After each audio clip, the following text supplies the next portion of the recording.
हमारे साथ है सांसद सुनीता दुग्गल जी। जैसे कि लगातार अफवाहें चल रही है कि सांसद सुनीता दुग्गल ने रतिया से टिकट को लेकर दावेदारी पेश की है, अभी तक ऐसा कुछ नहीं है। वो लगातार लोगों से मिल रही है। उनका एक ही कहना है कि अगर पार्टी ने उन्हें मौका दिया तो वो रतिया से पार्टी की सिपाही की तरह जनता के बीच में जाएंगी और उन्हें जीत दिलाएगी पार्टी को। वहीं रतिया की जनता की बात करें, रतिया की जनता का भी सांसद सुनीता दुग्गल से काफी लगाव देखने को मिला है और लगातार वो लोगों से संपर्क है और लोग भी चाहते हैं, पब्लिक भी चाहती है। हम आपको एक बात और बताएं, हमने फेसबुक पर गत दिनों पहले एक पोस्ट डाली थी जिसके अंदर हमने सांसद सुनीता दुग्गल और एक दो कैंडिडेट को डाला था। उसके अंदर लोगों के ज्यादातर कमेंट देखने को मिले थे कि हमें शिक्षित पढ़ा लिखा विधायक चाहिए जो हमारी समस्याओं का समाधान कर सके। शिक्षा को लेकर, अनेक समस्याओं को लेकर रतिया शहरवासियों का यही कमेंट के अंदर दिया गया था कि हमें सांसद सुनीता दुग्गल जैसा शिक्षित पढ़ा लिखा विधायक चाहिए। आगे सांसद सुनीता दुग्गल ने क्या कहा है पूरी वीडियो में बन रही। देखिए, भारतीय जनता पार्टी का जो भी अनुशासित सिपाही है वो आपको यही बात कहता नजर आएगा। आप पूरे हरियाणा में किसी भी कार्यकर्ता से बात करें तो वो आपको यही कहेगा कि पार्टी संगठन जो भी जिम्मेवारी हमें देगा उसको हम ईमानदारी के साथ निभाएंगे। तो मैं भी एक अनुशासित सिपाही होने के नाते यही कहना चाहती हूँ कि भारतीय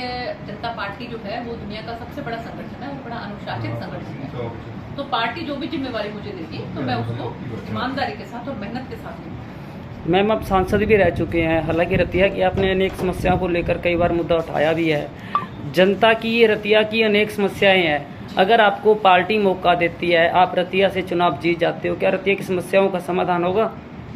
देखिए, वैसे तो पिछले 5 साल से जो है यहाँ पर हमारे भारतीय जनता पार्टी के विधायक रहे और उन्होंने भी अपनी तरफ से पुरजोर कोशिश की कि इस इलाके का विकास किया जाए। लेकिन फिर भी बहुत सी चीजें ऐसी हैं कि जो है रह जाती हैं। 5 साल का समय बहुत कम होता है, तो ऐसे उसमें जो भी कोई यहाँ से विधायक बनेगा भारतीय जनता पार्टी का, तो मुझे पूरी उम्मीद है कि वो यही मन में भाव लेकर चलेगा कि हम किस तरह से इस इलाके को विकास की ओर लेकर जाएं और बहुत तेज गति के साथ यहाँ पर विकास हो। आप देख रहे होंगे कि जैसे जिस तरह से जो है यहाँ पे हम चाहे पीने के पानी की बात करें, वो समस्या का समाधान हुआ।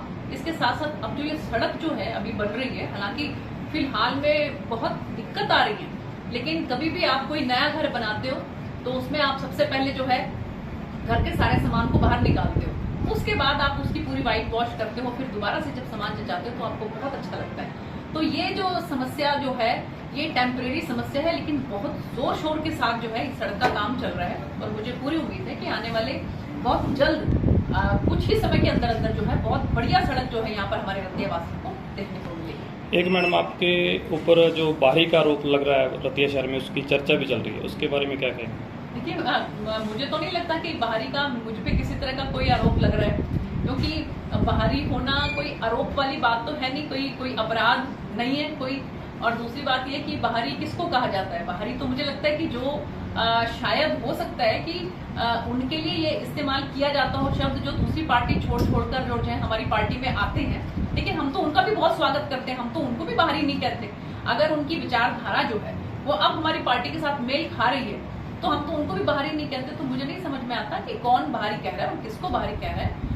जहाँ तक मेरा सवाल है, मैं तो, मेरी लोकसभा है और मेरी लोकसभा में 9 विधानसभा है और 9 की 9 विधानसभा जो है वो मेरा घर है और मुझे पूरा जो है वो राइट है कि मैं पूरे सिरसा लोकसभा के अंदर कहीं पर भी जाकर और किसी से भी मिल सकती हूँ और उनकी समस्याओं का जो है वो समाधान करने की कोशिश करूँ।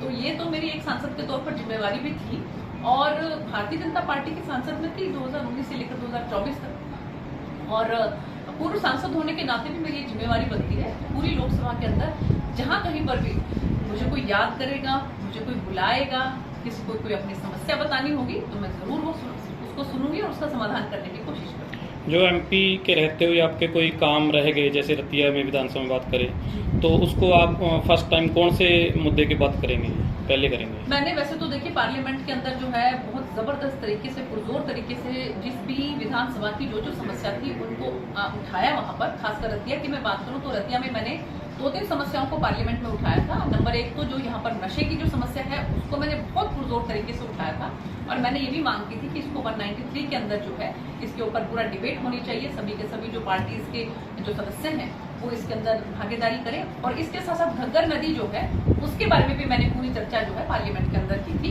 और खाई करोठा पुल जो है वो तो आपने देखिए कि मेरी इंटरवेंशन से ही मैंने जब माननीय पूर्व मुख्यमंत्री जी को ये कहा कि खाई करोठा पुल जो है 2014 में जो है जब मैंने विधानसभा का यहाँ से चुनाव लड़ा उस समय में मैंने वादा किया था कि यहाँ के लोगों से तो उसको जल्द से जल्द आप पूरा करवाएं। तो अब वो पूरा हो चुका है काम उसका, मुझे बड़ी खुशी है इस बात की। तो बहुत से काम ऐसे हैं जो मैंने सांसद के तौर पर करवाए, जैसे हासपुर चौक की आप बात करें और दरियापुर, धांगड़, बड़ोपल, खाराखेड़ी, इन सब आप अगर ओवरब्रिज की बात करें हाईवे के ऊपर। और रेलवेज का काम आप देखिए, रेलवेज का काम तो मैंने बहुत ही ज्यादा जो है इससे पहले आज तक कभी नहीं इतना सिरसा लोकसभा के अंदर हुआ जितना मैंने करवाया। और हम ट्रेन को हम लेकर आए और 5 रेलवे स्टेशन जो है उनको हमने जो है हम अमृत स्टेशन के उसमें लेकर आए अंतर्गत, जैसे सिरसा है हमारा और कालावाली है, डबवाली है और हट्टू है, नरवाना है। 5 विधानसभाएं ऐसी हैं कि जिनका जो है रेलवे स्टेशन है उसको हमने अमृत स्टेशन के रूप में अब उनकी बिल्कुल कायाकल्प हो चुकी है। और आप लगातार गांवों में अभी भी जो कार्यकर्ता है उनके संपर्क में जा रहे हो, तो कैसा आपको रिस्पांस मिल रहा है? बहुत अच्छा रिस्पांस है जी। देखो मैंने 2014 में जब विधानसभा का चुनाव लड़ा था तब से लेकर आज तक मैं लगातार लोगों के बीच में, लोगों के सुख दुख में शामिल होती हूँ। और जहाँ कहीं पर भी मुझे मौका मिलता है, जहाँ पर भी मुझे कोई आमंत्रित करता है, मैं जरूर वहाँ पर पहुँचती हूँ। और बहुत भरपूर प्यार मुझे जो है सिरसा लोकसभा की सारी जनता का मिला है। इसी के बदौलत आपने देखा होगा 2019 में जब मैंने चुनाव लड़ा था तो 3,20,000 मतों से मुझे यहाँ की जनता ने जो है वो बड़ी पंचायत में भेजने का काम किया था। और मैंने भी अपनी तरफ से पूरी मेहनत करके ईमानदारी के साथ बहुत आवाज जो है यहाँ के जो है जनता की बुलंद की, बड़ी पंचायत के अंदर, पार्लियामेंट के अंदर। और आगे जो भी मौका मुझे मेरा संगठन देगा मैं उसको बहुत ईमानदारी के साथ दूंगा। मैम सुना है देवेंद्र बबली जी भाजपा में जाने को है, तो वैसे आप कैसे देखते हो इसे? देखिए देवेंद्र बबली जी बहुत सशक्त नेता है और उन्होंने बहुत बार अपने आप को सिद्ध किया है। उन्होंने चाहे आप देखें कि इंडिपेंडेंट जब वो चुनाव लड़े तब भी उन्होंने जोर तरीके से वहाँ पर जो है बहुत से मतदाताओं का दिल जीता हुआ है और काफ़ी मत उन्होंने प्राप्त किए थे। और उसके बाद पिछली बार जेजेपी से वो विधायक भी बने। तो अगर वो हमारी भारतीय जनता पार्टी में आते हैं तो उनका अब ही दिल से स्वागत है। शहरवासियों से, क्षेत्रवासियों से कुछ कहना चाहोगे? क्षेत्रवासियों से तो मैं यही कहना चाहूँगी कि आने वाले विधानसभा चुनाव